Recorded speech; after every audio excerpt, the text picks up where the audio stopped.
Hi, and welcome to the Soul and Survival podcast with Grant and Louise Bentley.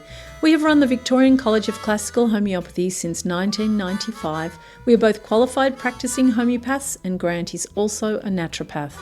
Together, we discovered a link between energy and facial structure based on traditional ideas from homeopathy that have roots going back 200 years. This project is called Homeopathic Facial Analysis, or HFA for short, and has been the cornerstone of clinical diagnosis and training courses since 1999. Between us, we have written and produced 7 HFA books, including Soul and Survival. Soul and Survival is the philosophy of energy influencing matter and how this energy forms individual facial structure, our unconscious drives and fears, our life patterns, and universal time cycles.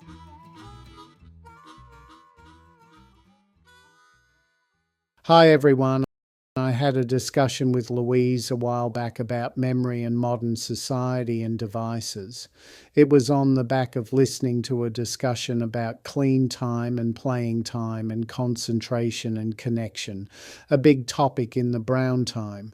Thought you might like to hear it. Apologies for the sound quality. What I'm saying is that she's saying clean time because what she means by clean time, not to not to let the surrounding previous time usually work to bleed into the free time that you have, or like cordial, just dilute it, and so you want cordial to be you just want your time to be separate. But and then she's talking about the struggling of the generations to be able to connect, particularly this modern generation to connect. And what I'm hoping she'll do is join a few dots. And what I'm saying is that the problem of why they can't connect, as I see it, is the way life is designed around scrolling and phones and all. And I don't mean social media as a disconnect from the world and just creating your own universe inside your head through that medium, which it is, and it's its own problem. I get that. But what I'm saying is different, and in some ways even deeper than that, because it has a pathology that You're goes talking beyond. about the link to physiology. Yeah, well, and that pathology is much more savage, because the pathology of the phone is this, right?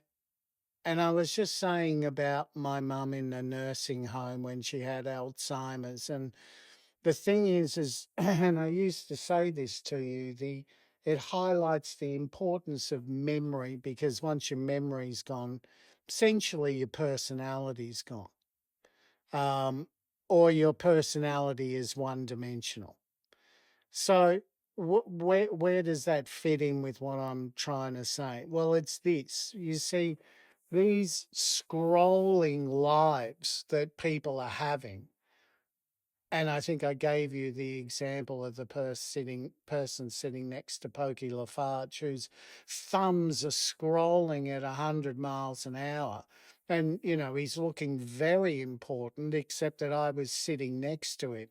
And it's sort of like, dogs doing backflips and babies sucking on a lemon. And yet you'd think it'd be something really important with the intensity that he's looking at this screen. Not smiling either, by the way, Yeah. at any of these things. So, but here's the thing. If I had have asked him as he's flicking through these images, what was the 5th last image that you looked at? He'd have absolutely no clue. He'd be lucky to know the 3rd last image, because you're not committing anything to memory. And this is the problem, is that so many people are going through their lives hour upon hour upon hour, not committing anything to memory, and then wondering why they can't concentrate. And so if your memory starts becoming impaired, in the sense that not your ability to be able to remember, but impaired in the sense that all your memories are just these disconnected shards of glass lying on the ground with no story to connect them to. Particularly, not only not someone else's story like you see in a movie, but not even your own story. Your story's not part of all the things you're watching. You're completely disconnected. So you're creating non-memories. And and your brain doesn't know what to do with such vast amounts of information.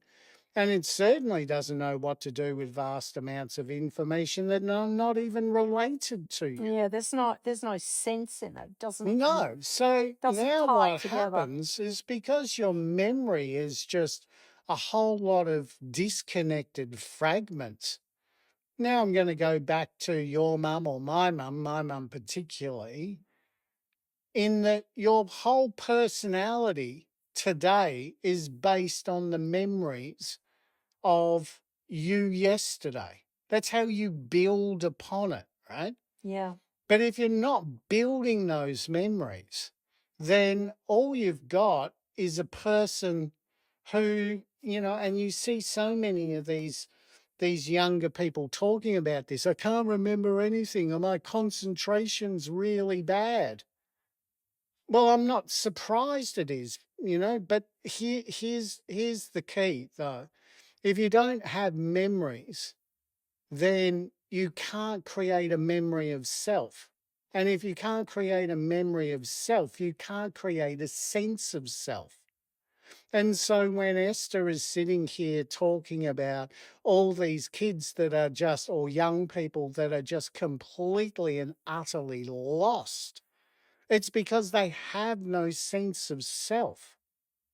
And that I hope, and it's not even I know she's always bringing everything back to sex and connection, and that's true.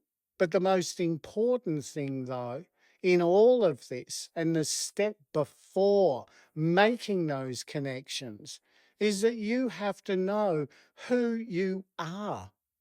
Because if you don't know who you are, based on the memories of what you like, what you don't like, what got you here, you're not even building them because you're just sitting around. Right? So, because memory's based on experience. But if you're not experiencing anything but through the screen, then you're not building a portfolio of likes and dislikes so you can build a character. And if you don't build a character, well, how do you know where you want to go, what you want to do, who you want to be with? How? You can't. So this is just a brown paradigm. Well, you're not going to solve any, yes, it is, but you're not going to solve any damn problem until you essentially, if you want to have a relationship with somebody, you have to get off the phone. You have to start creating memories. You have to find out who it is that you want. Because if you don't, you're going to go on a blind date and not know what to say to somebody. And even if somebody does ask you questions, what are you going to do? A Homer Simpson where he just goes, yeah. And it's true, mate. And So if you are looking at the word lost, I mean, that was a word you've mentioned in regard to the brown miasm / color group, that, and in a way that's cancer, isn't it? It's lost. The cells have lost their way. They've lost where they belong. They're not delineated anymore. Like that's what she spoke well, of. if you want a cancer analogy, what's happened is that the individual has become so differentiated that they now no longer belong to the colony of the cells that they were meant to represent. Right? So they're now what they've done is that they've become a cancer or a tumor on a liver. They should have been a hepatocyte. Now they're not. But you firmly believe that the state of mind of the person and that physiology are clearly linked. Yes, because there's just no sense of self. So if there's no sense of self, look at it from a physiological point of view. Who am I protecting? Yeah, right. So you don't even have a. Am I meant to protect? Yeah, you don't know who you're protecting. So if you were to spin this into a pragmatic series of steps and advice, I mean, my thoughts are going, you would go on a journey, you would have a beginning, a middle, and an end. On the journey, you would meet new people, you would have new adventures. They would go into your memory bank and become part of who you are. Yeah, that's right. That's your Because story. everybody is part of their own quote unquote hero's journey. Yeah. Right? The hero's journey is the most used, whether male or female, is the most used of all of the plays in history. And the reason for that is because we all share it. It's the journey of our life. And we've got to become the hero of our life. But the problem with it is that a lot of these kids are not even on a journey. They're not on a journey, they're on a phone. And it's not the same thing. Being on a journey and on a phone are two different things. And the outcome is vast. And that vastness can be a gulf between health and pathology. And even if it isn't physical pathology, it's social pathology. They don't know what to do. They don't know what to say. They don't know where to look. They don't know who to look for. Well, that's not much of a journey. That's just being lost. In order to create a journey, you have to have a destination. But in order to have a destination, you have to know what you want. What are you searching for? Are you searching for gold? Are you searching for romance? Are you searching for adventure? Are you searching for peace? What is your search? But how do you know if you're just on the phone? And I know it sounds, oh, that's ridiculous. That's a long boat. No, it isn't. It isn't. Because you can't form relationships if first thing you don't know who you are. And you cannot know who you are if your mind is distracted and full of shards and fragments, because it can't be pieced together into a unified, cohesive sense of self. Do you understand? Yeah, I think you make a really good point. And it's, even at a self reflection level, every time you're multi-skilling, every time you're juggling this thing, that thing, it's hard to actually remember each of the individual things you do. And then later on, you're like, I don't remember that. Oh, what's wrong with me? I don't remember that. But the bottom line is you didn't concentrate enough on that specific task to even get it into your memory bank. Yeah, that's right. I get mum saying this all the time. I'm worried that I'm going into early dementia because my memory's so bad. And I would say to them, well, give me an example. Now I'm making this up, right? But they'll say, oh, I can never forget where I put my keys, or can never remember where I put my keys, or I never remember where I put my handbag or my wallet or whatever it might be. And then my first question is, well, before we think of anything, remedy wise, my first question is, did you commit where you put your keys to memory? Because it makes a really big difference. Yeah. Did you walk through the door and hang your keys on a hook because you've designated a place? Or did you put your keys down on the counter and say to yourself, I have put the keys on the counter? Right? Say it to yourself once. Did you do that? And the chances are 99 times, no, they haven't. What they've done is they've walked in the door with bags and arms full of, who knows what, thrown the keys down, then can't find the keys, and then blame their memory. But it isn't. It's their organisation. People have been writing shopping lists for generations, mate. The reason you write a list is because you're not going to remember it. So what you've got to do is you've got to remember to write the list. If you go out and you've forgotten to even write the list, well, that's a different story, right? Same as the keys. If you just throw the keys down and you can't find them, okay, you've made a mistake, but it doesn't mean you're going into early dementia at all. Yeah, so concentration is and delineation of any topic, doesn't matter what the topic is, just choose a topic, delineate it, focus on it. That's where skill comes from too, right? Yeah, that's right. It's both skill and memory. It's everything everything. is through repetition. Repetition, focus, and a clean line around it so it holds its own space. Yeah. So if you jump on your phone every day and start scrolling like mad, looking for dogs wearing funny cravats, but this is what you do. I mean, if that's your thing, then go for it, But what you're doing is that because you've made it now a ritual, you're building a network in your brain that desires it more. So it's the first thing that you do. You reach for your phone, you start scrolling. But that's not the point that I'm trying to make at the beginning. The point that I'm trying to make at the beginning is, yes, I'm well aware that you're now very skilled at scrolling. But what you're not doing is you're not making yourself very skilled at being aware and committing to memory the images that you've seen.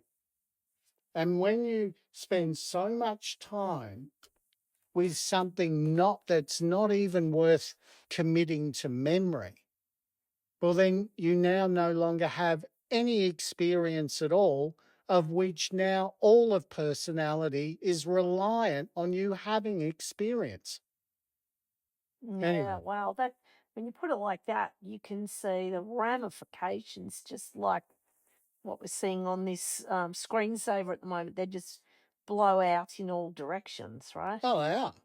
Yeah, absolutely.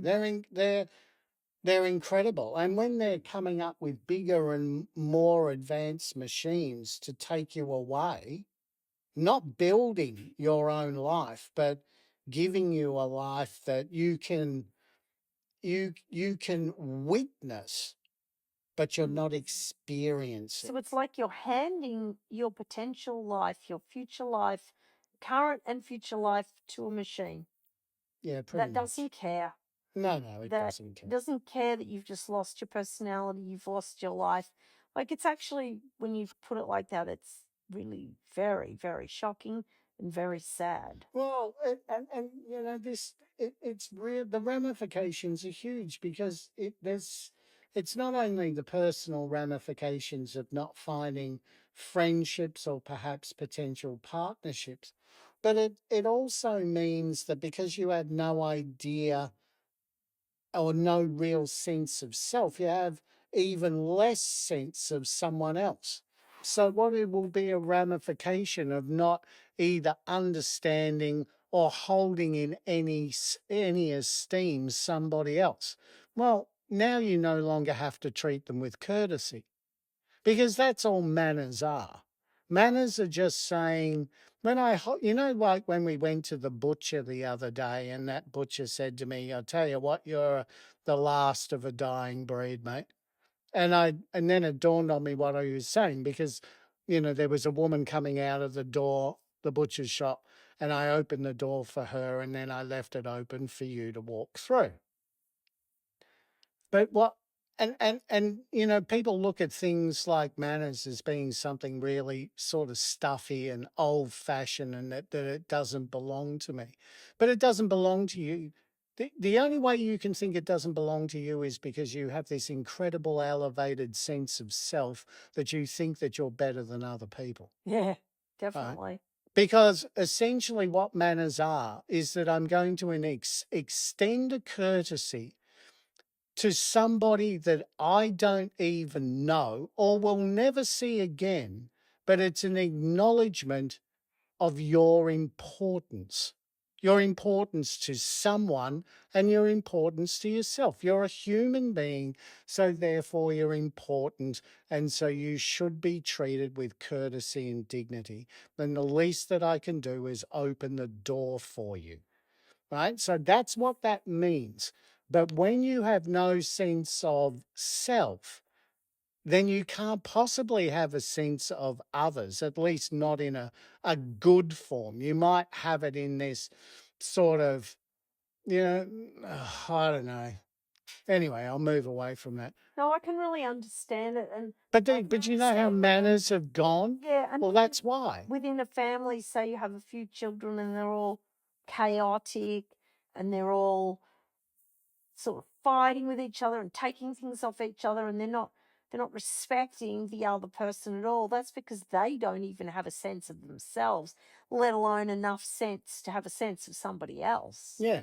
So a good parent's not going to explain their child's actions to someone else, because that's like a justification of why it's okay that their child pinched the toy or the food or the whatever from someone else. A good parent is going to make them apologize for doing it. And or there'll be punishment if you don't apologize. Yeah. But what does that mean? What you're teaching that kid is you're teaching that kid to respect others as being equal to you. But in this modern life, there's too Which is many. all about equality. There's too Yes. there's too much of this self-importance, even though there's no sense of self. So now what you do is you get this sort of Instagram culture that wants everybody to goo and gar and ooh and ah and give you all of these false superficial platitudes all the time and congratulations that you don't earn and to feel special. But how does a world run if everybody's special? Do you know? I mean, Well, it's impossible, isn't it? this is you got to get back to some basic things, and courtesy is one of them. But you won't even get the courtesy if you have the distraction, because yeah, in order to have the courtesy, you have to have a sense of self, which gives you a sense of other people or other selves. But if you don't have that sense of self, because you don't have the memory, because you don't have the concentration, then you'll never get anywhere. I wonder if it'll go, from the brown to the orange, given that orange was the age of chivalry and manners and all that sort of thing, very much so. I wonder if it will swing back at some level to that type of delineation of self and others and chivalry and manners. Well, yes, but there could also be, it's about resistance, right? So we know that it's going to be about Orange, yeah. resistance. So the big question is resisting what? So there's going to be an ideology come along. Well, that doesn't surprise me, because if you don't have a sense of self, you're easy pickings, Yes. right? I mean, this is just like the little baby, deer or whatever animal you want to choose, that it's struggling, it's just been born, and its legs are wobbly, and there is a leopard that's just licking its chops, Yeah. because it's that weak, wobbly one that's going to be the victim. Because it's just the easiest to track down. It can't fight back. Well, if you've got a whole group of people that have no sense of self, so therefore no sense of self-esteem, because you need self comes before the esteem. So if you have no sense of self-esteem, then you are just rife to be picked. And that's where wily corporations or whoever it might be, but you you're just too easy to pitch to. because you don't know how to fight back. You almost don't even know, if you have no self-esteem, you're already beaten. You don't sit there and go, hang on a minute, this doesn't make sense. You can't see that dissonance, that cognitive dissonance. You're just taking information on board as it's delivered and thinking that it's all the truth, even though there is a cognitive dissonance, right? There's a disconnect. And in sometimes there's a clanging disconnect, but you still just accept both. Do you think that's how 2020 kind of lopped along into 2021, and a lot of people just didn't question anything, didn't think about it, thought, oh, well, it's just the way it is. It's okay, because they're not used to questioning. They're not used to thinking. They're not used to being that self-protective, I suppose. Oh, well, yes. If you're going to point to a time of collective stupidity, then I think, well, look, nothing beats World War II, right? I mean, that's the most, that was just crazy town beyond crazy towns. But if you're talking about in recent years, then yes, COVID was the most brain breaking of all times. Yeah. How you can wear a mask into a pub or hotel, take it off once you reach your seat, but avoid catching it when you go to the bar by putting it back on again, then taking it off to drink said drink and somehow feel protected. That is beyond me. No, it was insane. I don't. I mean, I can't even imagine. To me, it sounds like a comedy sketch. Yes. It's like people are sitting there having a couple of, rolling a joint and laughing on, hang on, what about if we add this bit? Yeah. I know that's too far. Nah, just add it anyway. See if they'll fall for it. See if they'll fall for it. That was just insane. So it's a generalized tone that's affecting the larger group as well as many individuals. Well, certainly what's going on at the moment is affecting tons of people within this generation. There's always going to be those that don't fall for it and decide, you know what, I want to have a life of my own rather than a life delivered to me. But the ones for the large group, and I'm not saying they're the largest group, but for a group that is large, that is willing to have life delivered to them via a screen, oh, I feel sorry for them because they're the shaky-legged little, what do you call a baby deer? The Bambi deer. Yeah. All right. Well, thank you. Very, very interesting.